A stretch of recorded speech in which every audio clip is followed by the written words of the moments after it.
Hello and welcome to Vlog Day 13 Part 2. As stated in Part 1, my intention for today was to show you my preparations for a conference that's starting tomorrow. So the conference is run by InfoQ, which is my go-to website for anything that is current in the world of tech. My profession is a technical team coach, also known as Agile Coach or Scrum Master. So I'm going to be looking up at my other screen. So the conference is Qcon Plus and it runs over 2 weeks. It's aimed towards senior developers. Now, I'm not a senior developer, but I work with senior developers, so what is of interest to them should be of interest to me. Now, I've gone for the free ticket option, which means I can watch sessions live, but I don't have access to them afterwards. So just running through the tracks, there are many tracks spread out over the 2 weeks, and there's a few that have caught my eye.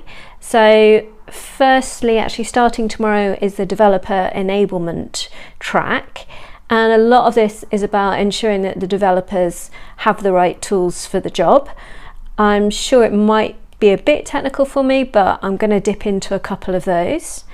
And on the 11th, the track that is of most interest to me is running, and it's called Optimizing for Speed and Flow.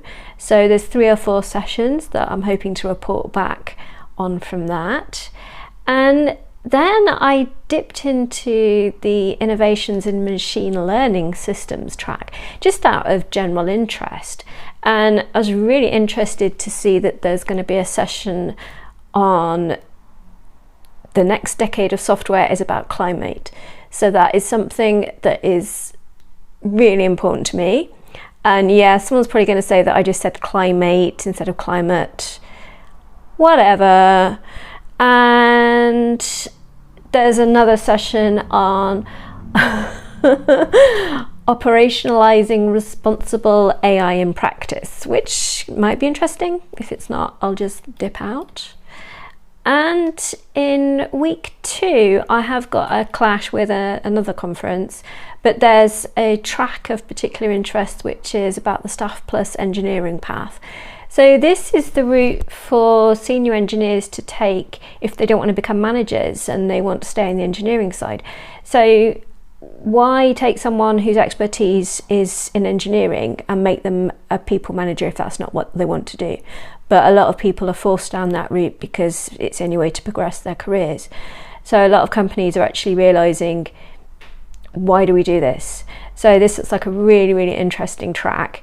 There's about 4 sessions, but like I say, they do clash with another conference. And we've got some keynotes which look really interesting. The first one is by Henney, and he's a very familiar name to me. I worked for a company recently where Henney came in and did, I think it was a week's worth of workshops with all of our developers, and then he did a separate load of workshops with our graduate team. So I know that whatever he has to say is going to be well worth listening to. And then the next keynote is Peter Pilgrim. I'm aware of the name, and he's talking about software engineering towards sustainable empathic capacities. Sounds really interesting. And the next keynote is one I'm probably going to miss because it's next week and it clashes.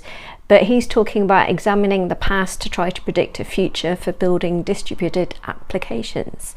So what I intend to do over the next couple of days is report back on the sessions, whether I liked them, whether I didn't, what I thought, what sort of ideas there were.